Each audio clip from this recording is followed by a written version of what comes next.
नमस्कार मित्रांनो, सर्वांचं स्वागत आहे आपल्या आजच्या व्हिडिओमध्ये. मित्रांनो, आता बहुतांश आज दुपारीच म्हणजे 5 वाजता जो आहे एक्झाम टाईम टेबल पब्लिश झालेला आहे. तर कोणत्या-कोणत्या प्रोग्रामचा एक्झाम टाईम टेबल आलेला आहे, हे आपल्याला बघायचं आहे. त्यासाठी सर्वप्रथम तुम्हाला आपल्या ऑफिशियल वेबसाईटवरती यायचं आहे. ycmu.digitaluniversity.ac ही YCMची ऑफिशियल वेबसाईट आहे. सर्वांना माहिती असेल. ज्यांना माहिती नसेल त्यांनी या ठिकाणी अशा प्रकारे असते ती. सर्वांना सर्च करून घेऊ शकता. Googleवर तुम्हाला फक्त YCMU सर्च करायचं आहे. नंतर तुम्हाला या ठिकाणी आल्यावर बघा मेनू बारमध्ये तुम्हाला भरपूर ऑप्शन दिसतील. Facebookच्या बाजूला आणि रिझल्टच्या बाजूला दोघांच्यामध्ये तुम्हाला एक्झामिनेशन टॅब दिसेल. ह्या एक्झामिनेशन टॅबवर तुम्हाला यायचं आहे. या ठिकाणी तुम्ही आले, की तुम्हाला या ठिकाणी important instructions about may 2025 summer exam या ठिकाणी तुम्हाला बऱ्याच काही गोष्टी या ठिकाणी तुम्हाला बघायला मिळतील. लेटेस्टवाली जर का तुम्ही परिपत्र क्रमांक 8 जी नोटीस आहे ती जर बघितली, तर तुम्हाला ए-टी-के-टी एक्झाम जी आहे, सर्वांना माहिती असेल ए-टी-के-टी एक्झाम म्हणजे काय असतं.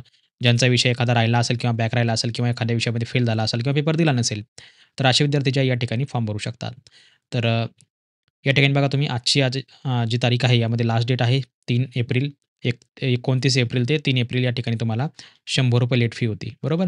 आता विशेष विलंब शुल्क जे आहे ते उद्यापासून म्हणजे 4 एप्रिलपासून 4 एप्रिल ते 6 एप्रिल तुम्हाला या 2 दिवस फक्त ₹500 लेट फी लागणार आहे.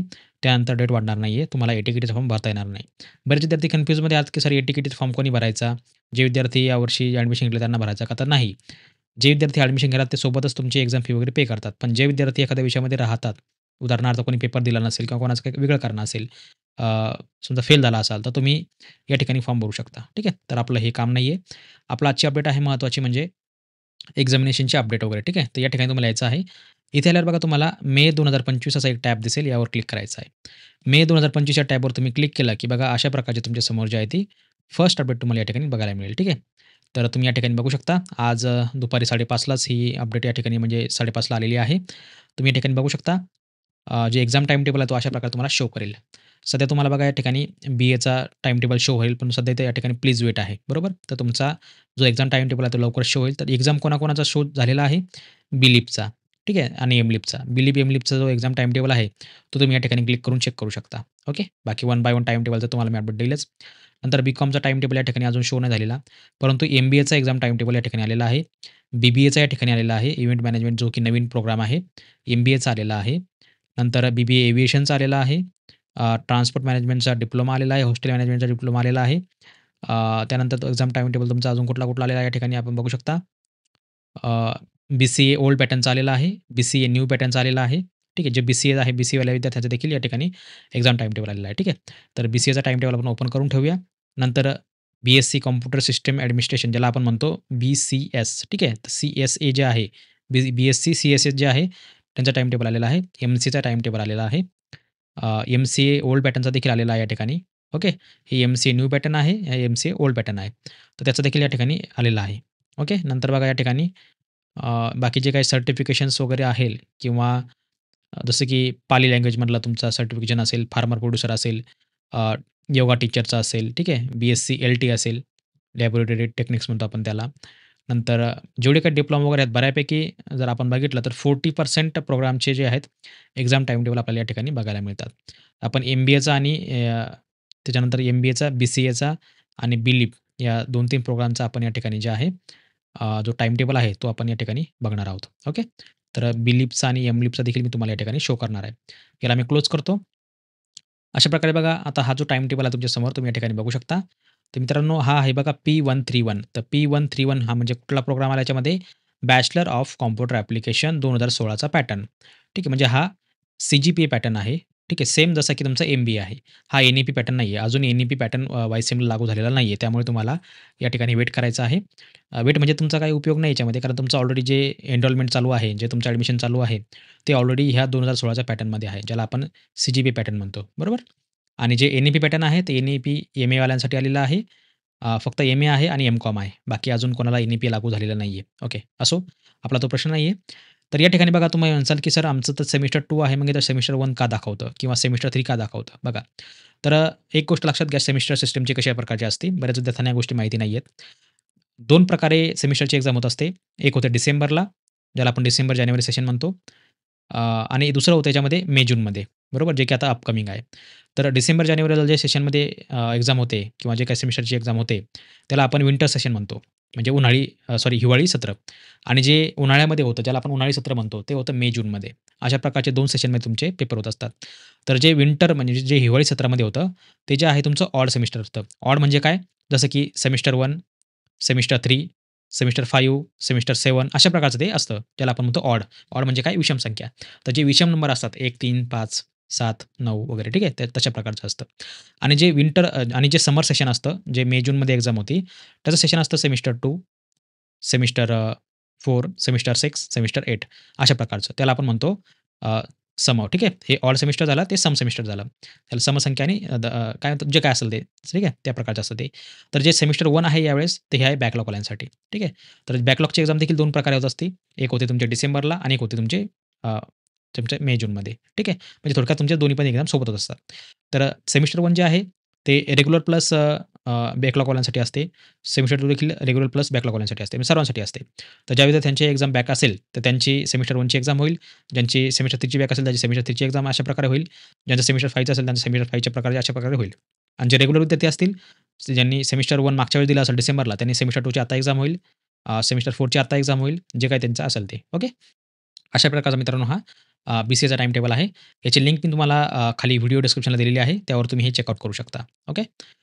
समोर आहे बघा आपल्याकडे एक्झाम टाईम टेबल. हा आहे बघा एम-बी-एचा. त्याला आपण नंतर डिस्कस करूया. हा आहे बघा या ठिकाणी तुम्ही बघू शकता. हा आहे बी-सी-एचा सॉरी बी-लिपचा. ज्याला आपण bachelor of library and information science म्हणतो. तर बी-लिपमध्ये बघा मित्रांनो 2 प्रॅक्टिकल पेपर असतात. ठीक आहे. बाकीचे तुमचे जे आहेत 6 विषय आहेत इन्क्लुडिंग म्हणजे ऑप्शनल सब्जेक्ट वगैरे तुमचे असतील. अशा प्रकारे तुमची एक्झाम या ठिकाणी होणार आहे. ठीक आहे. तर 27 मेपासून तुमचा पहिला पेपर आहे. सेम बी-सी-एला देखील 27 मेपासून तुमचा एक्झाम सुरू होणार आहे. ओके. तर या ठिकाणी बघा तुमचा जो प्रॅक्टिकल एक्झाम आहे, ठीक आहे. तर ती जी आहे तुमची प्रॅक्टिकल एक्झाम तुमच्या ठरल्याप्रमाणे त्या ठिकाणी होईलच. ओके. तर अशा प्रकारची ही बी-लिपची एक्झाम आहे. ओके. तर ज्या विद्यार्थ्यांनी जानेवारी सेशनमध्ये ॲडमिशन घेतलं असेल, तर त्यांनी कृपया लक्ष द्या. बी-लिपची एक्झाम जी आहे ती वन टाईम होत असते. बी-लिप आणि एम-लिप देखील. ओके. तर हा बी-लिपचा एक्झाम टाईम टेबल आहे. हा देखील तुम्हाला व्हिडिओ डिस्क्रिप्शनला लिंक दिलेली आहे. त्यावर तुम्ही चेकआउट करू शकता. नंतर आहे बघा मित्रांनो या ठिकाणी एम-लिपचा time table. Master of library science ठीक आहे आणि इन्फॉर्मेशन सायन्स. तर हे एम-लिपचा टाईम टेबल आहे. यामध्ये देखील तुम्हाला जे आहेत संपूर्ण थेअरी पेपर आहेत. यामध्ये तुमचे ऑप्शनलचे 2 विषय आहेत. बाकीचे तुम्हाला या ठिकाणी निवडायचे आहेत. तर तुम्ही हा एम-लिपचा टाईम टेबल देखील तुम्ही या ठिकाणी चेक करू शकता. तर ज्या विद्यार्थ्यांनी ॲडमिशन घेतलं असेल, त्यांनी चेकआउट करू शकता. आणि एक गोष्ट लक्षात ठेवा, तुम्ही बी-लिप डायरेक्ट 12वी नंतर नाही करू शकत. बी-लिप हे 1 वर्षाचं आहे. एम-लिप देखील 1 वर्षाचं आहे. म्हणजे वन टाईम आहे. तर एम-लिपसाठी तुम्हाला बी-लिप पूर्ण पाहिजे आणि बी-लिपसाठी तुमचं ग्रॅज्युएशन पूर्ण पाहिजे. बी-ए, बी-कॉम, बी-एस-सी तुम्ही जे काही ग्रॅज्युएशन करता, त्या बेसवर तुम्हाला बी-लिप 1 वर्षाचं करावं लागते. जरी ग्रॅज्युएशन प्रोग्राम असला, तरी तुम्हाला 12वी नंतर डायरेक्ट 12वी नंतर करता येत नाही. तुम्हाला त्यासाठी तुमचं एक बेसिक जी ग्रॅज्युएशन डिग्री असते, ती तुम्हाला पूर्ण करणं आवश्यक आहे. त्यानंतर तुम्ही ह्या गोष्टी पूर्ण करू शकता. ठीक आहे. तर हा एक डिटेलमधला विषय आहे. यावर आपण नंतर डिस्कस करूया. ऑलरेडी आपण काही विषयामध्ये यावर डिस्कस केलेला आहे. ठीक आहे. याला आपण क्लोज करूया. आता आपल्याला बोलायचं बघा एम-बी-एवरती. तर एम-बी-एच्या टाईम टेबलवर थोडंसं नाराजी आहे. माझी देखील नाराजी आहे. कारण मी देखील एम-बी-ए करतोय. त्यामुळे माझी देखील थोडीफार याच्यामध्ये नाराजी आहे. तर माझी नाराजी का आहे? तुम्ही या ठिकाणी बघू शकता, जो एक्झाम आहे, तुम्ही या ठिकाणी बघू शकता सेमिस्टर 1ची एक्झाम जी आहे, ज्याला आपण बॅकलॉग म्हणता येईल. तर ज्या विद्यार्थ्यांची बॅकलॉग बाकी असेल सेमिस्टर 1चे आणि आता तुम्ही सेमिस्टर 2 देणार असाल, तर सेमिस्टर 1चे बॅकलॉग असेल किंवा सेमिस्टर 3चे बॅकलॉग असेल, तर अशा विद्यार्थ्यांनी बघा त्यांची 30 मेपासून पहिला पेपर होणार आहे. 30 मे 1, 2, 3, 4 ठीक आहे. अशा प्रकारे तुमचं 5 पेपर असतात सेमिस्टर 1ला. त्यापैकी तुमचा जो काही बॅकलॉग असेल, तो तुम्ही या तारखेमध्ये देऊ शकता. तर तुमचा पहिला पेपर असेल 30 मेला, दुसरा 1 जून, नंतर 2 जून, नंतर 3 जून, नंतर 4 जून. हे झालं सेमिस्टर 1साठी. आणि जे सेमिस्टर 3 वाल्यांसाठी असेल बॅकलॉगवाल्यांसाठी बरं का, मी फक्त बॅकलॉगचं बोलतोय. सेमिस्टर 3 वाल्यांची जी एक्झाम असेल, ती पहिला पेपर असेल तुमचा या ठिकाणी 6 जूनला, दुसरा 8 जूनला. ठीक आहे. तर हे कंपल्सरी ग्रुप आहे सेमिस्टर 3 वाल्यांसाठी. नंतर जे इतर 4 ग्रुप आहेत, फायनान्स ग्रुपचा तुमचा पहिला पेपर असेल 9 जूनला. सेम तुमचा एचआरचा देखील 9 जूनला असेल. मार्केटिंगचा देखील तुमचा 9 जूनला असेल आणि मॅन्युफॅक्चर मॅनेजमेंटचा देखील तुमचा जो आहे तो 9 जूनला असेल. ठीक आहे. अशा प्रकारचे तुमचे प्रोग्राम कोड असतील. नंतर हे झाले बॅकलॉगचे सेमिस्टर 1 आणि सेमिस्टर 3. नंतर बघा आपल्याकडे सेमिस्टर 2 आहे. ठीक आहे. तर सेमिस्टर 2 जे आहे आपलं, त्याचा पहिला पेपर जो आहे, तो 12 जूनला होणार आहे. तो थोडीशी इथे माझी नाराजी आहे आणि त्याच्या अगोदर जे सरप्राईज आहे आपल्यासाठी ते आहे ऑडिट कोर्स. तर तुमचा जो ऑडिट कोर्स असेल सेमिस्टर 1 आणि 2 साठी ठीक आहे. दोघांसाठी देखील होतं हे. तर ऑडिट कोर्स जो आहे तुमचा एनीवन तुम्ही जो निवडला असाल ऑप्शनल जसं की समजा मोस्टली विद्यार्थी जे आहेत ते सायबर सिक्युरिटी, इंग्लिश आणि कम्युनिकेशन स्किल आणि ऑफिस टूल ह्या 4 पैकीच विषय निवडतात. मोस्टली जे आहे सायबर सिक्युरिटी किंवा इंग्लिश निवडतात आणि किंवा कोणी-कोणी ऑफिस टूल आणि कम्युनिकेशन स्किल निवडतं. तर तुमचे जेवढे काही ऑडिट कोर्स असेल, जो तुम्ही ऑप्शनल सब्जेक्ट घेतला असेल 6व्या नंबरचा, तो तुमचा 31 मेला होणार आहे. म्हणजे तुमचा पहिला पेपर जो आहे तो 31 मेला होईल. बरोबर? 31 मेला. तर 31 मेला तुमचा पेपर सकाळी 10:30 ते 1:30 पर्यंत होईल. त्याचे प्रोग्राम कोड तुम्हाला या ठिकाणी प्रोग्राम नेम दिलेले आहेत आणि 31 मे नंतर तुम्हाला जे आहे चुपचाप 11 दिवस शांत बसायचं आणि 12व्या दिवशी तुमचा पहिला पेपर होईल 12 जूनला. MBA 201 नंतर 13 जून, नंतर 14 जून, नंतर 15 जून, नंतर 16 जून. तर इथे थोडीशी नाराजी आहे. माझं मत तर असं होतं, की ठीक आहे 27 मेला एक्झाम चालू होते, मान्य आहे. पण तुम्ही सलग पेपर घ्यायला पाहिजे होते. म्हणजे 31 मे, 1 जून, 2 जून, 3 जून, 4 जून, 5 जून तरी हरकत नाही. मे बी मला वाटतं ही जी त्याने ट्रिक यूज केलेली आहे, मे बी कदाचित जी रेग्युलर युनिव्हर्सिटी असेल समजा पुणे युनिव्हर्सिटी असेल, तर आय थिंक मे एंडला जे आहे पुणे युनिव्हर्सिटीची एक्झाम चालू होणार आहे. त्यामुळे ड्युअल डिग्री म्हणा किंवा डबल डिग्रीवाल्यांसाठी कदाचित त्याच्यामध्ये फायदा होऊ शकतो. तर त्या कारणाने कदाचित यांनी गॅप दिला असेल. नो प्रॉब्लेम काही हरकत नाही, चांगली गोष्ट आहे. पण पहिला पेपर तुमचा जो आहे MBAचा 31 मेला होणार आहे. नंतर दुसरा जो आहे तो 12 जून, 13 जून, 14 जून, 15 जून, 16 जून अशा प्रकारे होणार आहे. आणि जे सोबत तुमचा रेग्युलर सेमिस्टर 4 असेल, तर सेमिस्टर 4चा जो पहिला पेपर आहे, कंपल्सरी ग्रुपचा जर का आपण विचार केला, तर 8 जूनला पहिला पेपर असेल आणि 9 जूनला पहिला पेपर असेल. सॉरी 8 जूनला पहिला, 9 जूनला दुसरा. आणि जे सेमिस्टर 4 आहे, स्पेशलायझेशन जो ग्रुप आहे तुमचा फॉर एक्झाम्पल फायनान्स ग्रुप असेल, मार्केटिंग ग्रुप असेल, ज्याला आपण HR म्हणतो किंवा मॅन्युफॅक्चरिंग मॅनेजमेंट ग्रुप असेल, MMG असेल किंवा HRM असेल. तर याचा पहिला पेपर तुमचा 12 जून, नंतर दुसरा 13 जून, नंतर 14 जून, नंतर 15 जून.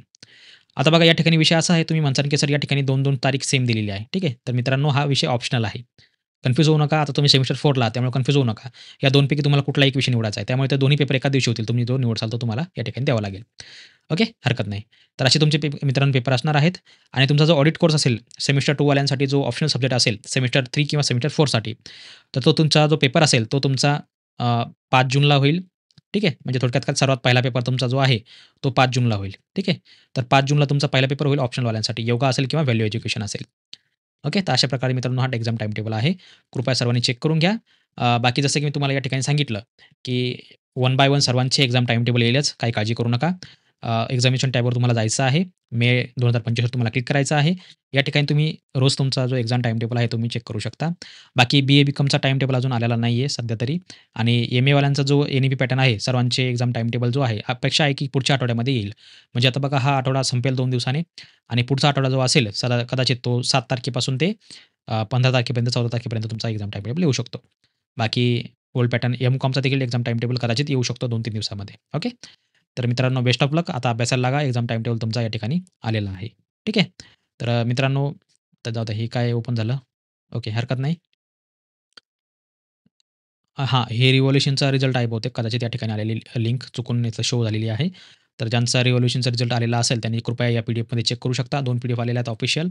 तुम्ही या ठिकाणी चेक करू शकता. ओके. तर मित्रांनो आशा आहे तुम्हाला व्हिडिओ आवडला असेल. तर कोणाला काही समस्या असेल तर कृपया आपण कमेंट करून विचारू शकता आणि संपूर्ण जे काही तुमच्या आता मी एक्झाम टाईम टेबल तुम्हाला शो केलेला आहे. तर संपूर्ण याची लिंक तुम्हाला जी आहे व्हिडिओ डिस्क्रिप्शनला दिलेली आहे. तुम्ही त्यावर क्लिक करून बघू शकता. आणि मित्रांनो हे आपलं मराठी यूट्यूब चॅनल सर्वांना माहिती असेल परीक्षित अभ्यास मराठी. तर कृपया सर्वांनी हे जॉइन करून ठेवू शकता. ठीक आहे. मराठी वाल्यांसाठी आणि जे विद्यार्थी हिंदी मीडियमला किंवा इंग्लिश मीडियमला असेल किंवा जे कोणाला मराठी वगैरे समजत नसेल, तर अशा विद्यार्थ्यांनी जे आहे, आपण हिंदी देखील चॅनल चालू केलेलं आहे, हिंदी प्लस इंग्लिश. तर कृपया आपण ते जॉइन करू शकता. ठीक आहे. तर हे आपलं हिंदी प्लस इंग्लिश चॅनल आहे, सर्वांना माहिती असेल. परीक्षित अभ्यास इंग्लिश प्लस हिंदी. तर सर्वांनी आपलं हे हिंदी चॅनल जॉइन ठेवू शकता. ठीक आहे. हिंदी मीडियमवाल्यासाठी, इंग्लिश मीडियमसाठी. तर मित्रांनो, आशा आहे तुम्हाला व्हिडिओ आवडला असेल, तर भेटूया पुढच्या व्हिडिओमध्ये. तोपर्यंत बघत राहा, शिकत राहा. जय हिंद, जय महाराष्ट्र.